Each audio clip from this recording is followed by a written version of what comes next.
All right, ladies and gentlemen, welcome back to the program. Paul Harrell here. Thank you so much for being with us. We are continuing with our series, getting the impression of the session from as many legislators as we can. Joining us now via phone, we have Senator Gary Stubblefield. Senator.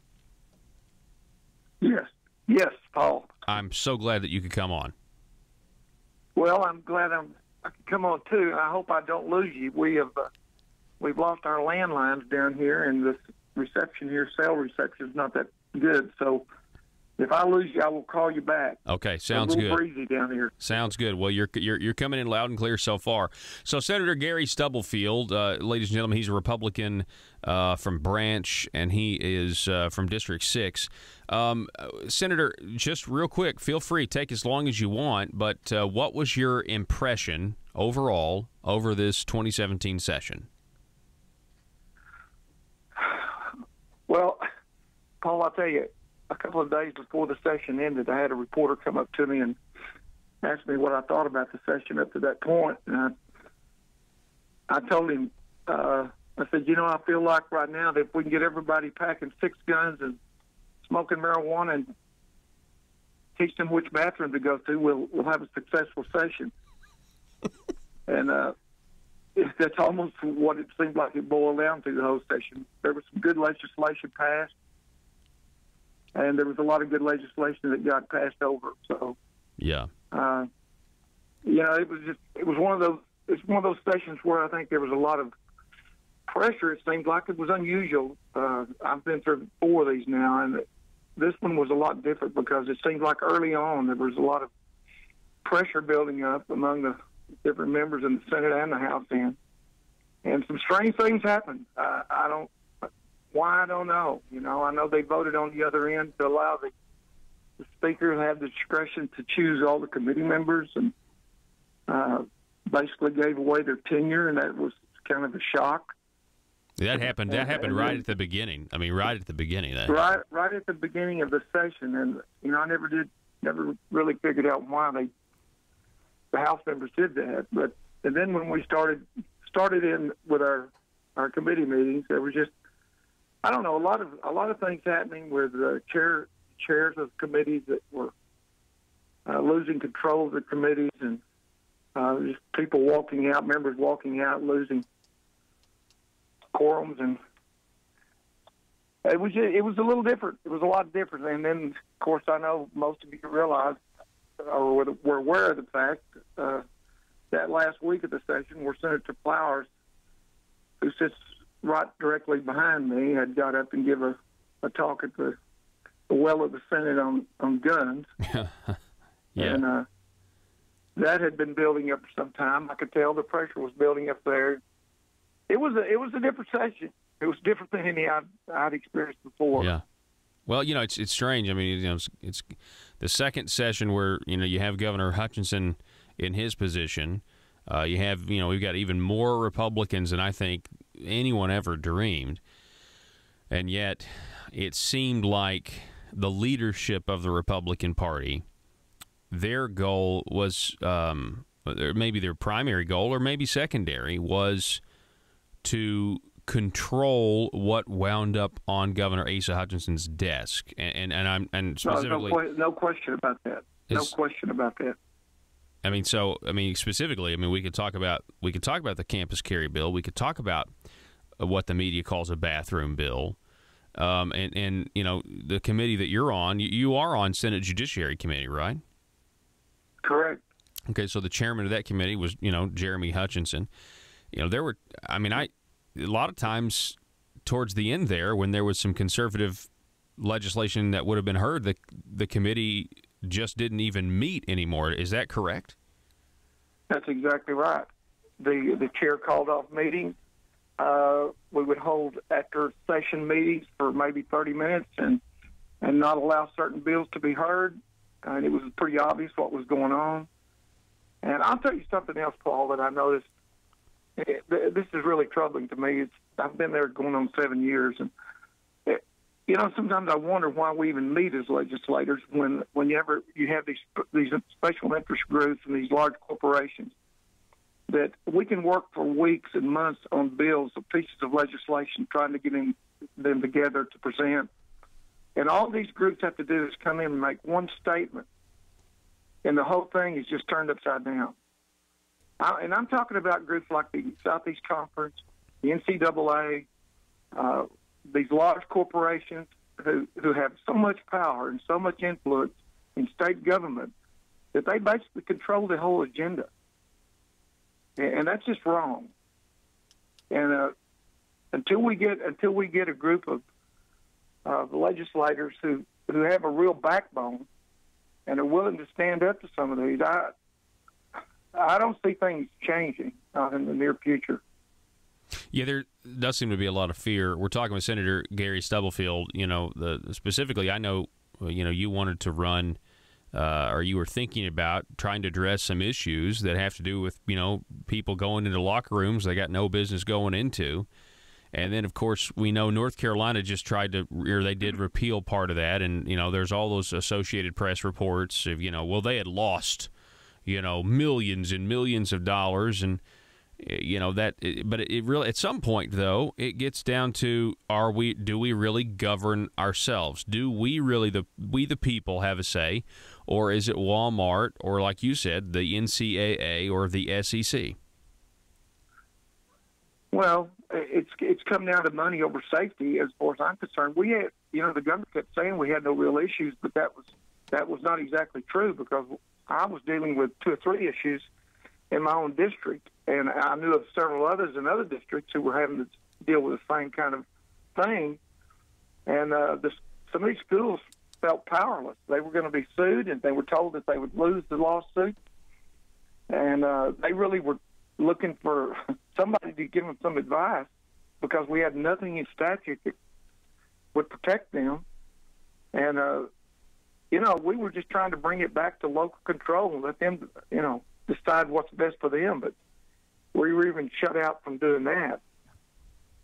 And I think it's just come down to basically money is controlling everything, and public safety is being put on the back burner. And I don't think that's what the founders intended for this country to be like. I really don't. Yeah. You were working on that. You worked on the Convention of States, did you not? Yeah. Okay. I certainly did. All right, so I'm a fan of this. A lot of people, who listen to the program, some of them are split. They don't, but I've always been a fan of Article 5 Convention. I think it's a great idea. What's the status of that? What happened with that? Well, I passed it out of the Senate. Tom Colbert came, and we presented the bill in state agencies early on and got it out of the state agencies committee. And I ran it the first time on the Senate floor. And there were several members that weren't there, and it failed. And I brought it back and passed it out of the Senate. And then it was sent to the House, and Tom Colbert, I think, came back and testified before state agencies in the House State Agencies Committee, and they got it out of that committee, went to the House floor, and I looked it up the day they voted on it, and I think there was like 41 voted for it, 20 voted against it, and 20-something didn't even vote. And the vast majority of those were Republicans. And that, that's very troubling to me. I studied for 3 years. I have studied the Constitution, and I've read the Federalist Papers, and there is no doubt in my mind that this mechanism was put in the Constitution for a reason, and for a date and time in which, especially in which we live. I mean, we're dealing with a $20 trillion federal debt, and according to the CBO, even under the Trump administration, we're going to experience the next 4 years another $1.5 trillion deficit every year. We're going to be up in the $25-26 trillion range here in 4 years, and that's unsustainable. Mm-hmm. We're going to hit a wall, and we're going to hit it really hard. And I think people need to take a look at Venezuela and some of the other countries and look at Greece and just magnify those about 100 times, because we cannot keep going down this physical path we're on right now. $26 trillion, there will be no money left for discretionary spending. It will all have to go to the mandatory entitlement programs, and that again, I think that's a lot of the problems we had with the budget this time around. That every dollar seemed like was trying to be gathered up to be used to shore up the Medicaid. Yeah, and so we have here in the right. state, I mean, we're going to have that money to pay those bills. You're exactly right. They go after revenue. They go after the gas tax. They go after the internet tax. They raise the tire tax. They do all this stuff. We all know what it's for. But let me ask you this: are any of your colleagues who are in the leadership? Are they honest about why we really need all this revenue? Are they honest or saying, oh, my gosh, 5% of Medicaid expansion is now going to cost us $110 million a year. We got to come up with a 10% eventually. I mean, are some of these guys at least saying, you know what, growing government and giving away welfare actually wasn't conservative? Are they back on board yet? No, I haven't heard that. I have not heard that. Huh. Well, in fact, when we voted on the budget, there was a group of us, and it reminds me of the group that when they signed the Constitution, there was 55 delegates that were there to sign it, and I think there were 16 that refused to sign it. And the main reason they refused to sign it was because they still felt like it gave the government too much centralized power.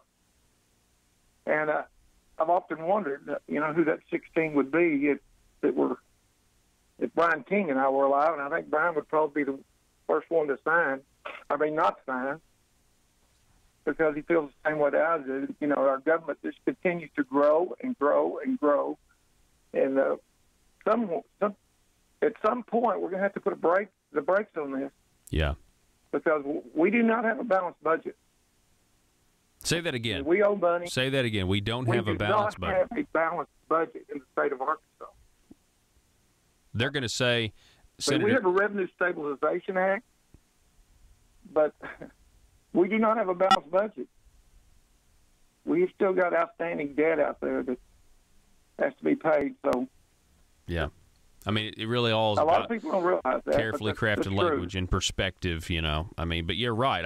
I said that, I think, yesterday, that we really don't have a balanced budget if you look at all the debt, but yet politicians get to claim that they balance the budget just because of the Revenue Stabilization Act that's in place.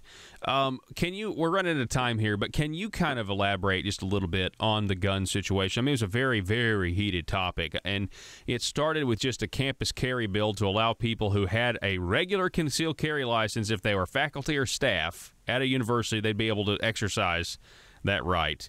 And yada, yada, yada, the NRA's against the hostile amendment, and then the NRA's okay with extra training and enhanced carry, and then they go back on their, and what were your thoughts? Well, as we were seeing, of course, this bill allowed the university to opt. I mean, originally they could opt out. This would allow them not to opt out. I mean, they could have, the teachers, instructors could have carried. So as we sat there and listened to that bill, and then all of a sudden there's an amendment, and the NRA is against the amendment, they're against the bill, and then the next day they're for the bill and for the amendment. And then it's amended again, and they're for it. And I'm beginning to wonder whether the NRA is losing some of its credibility because they are flip-flopping, going back and forth. I appreciate Jan Morgan coming down and explaining it. I mean, she's a staunch Second Amendment supporter, and so am I. But it got to be so confusing because they kept changing the bill from day to day. Nobody really knew what we were voting on. And then right at the end, of course, the Southeast Conference steps in, and I should have known this was coming. And another amendment was added to basically eliminate UAMS. But when you eliminate UAMS, you eliminated a lot of other places that have medical facilities, because a lot of these colleges have teaching medical facilities, and that basically exempted too. So yeah, it seemed that it undid. It was a moving target all the time. Yeah, and then never anything we could nail down. Yeah, and then the NRA. I mean, at the very end, the NRA was against this, and I just got to wonder if the NRA regrets trying to work with ASA, because there were other conservative alternative bills that I feel like if they would have been put out there, Republicans would have been. I think Republicans would have voted for them. Number one, because it was what they campaign on, and yet it seems like they wanted to work with the governor's office.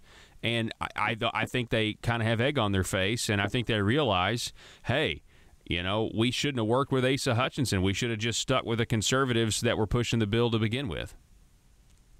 That's right, and some of those bills that were coming down the pipeline were cut off way ahead of time. They were never allowed to be presented. That was so we're kind of full circle to I'm not going to have a committee meeting because I don't want to hear a bill. That's right. That's right. No more crazy gun laws coming out of the judiciary.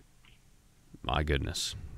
So that's basically what it boiled down to. Do you consider? I guess some people they consider myself an extreme right winger, and I'm not even a registered Republican. But at this point, I wouldn't mind calling myself a platform Republican. Are you a platform Republican? And why aren't more of your colleagues platform Republicans, Senator Stubblefield?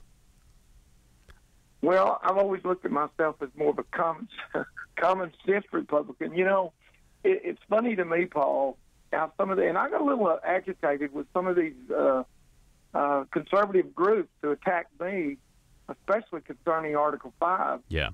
And they basically misrepresented a lot of the facts.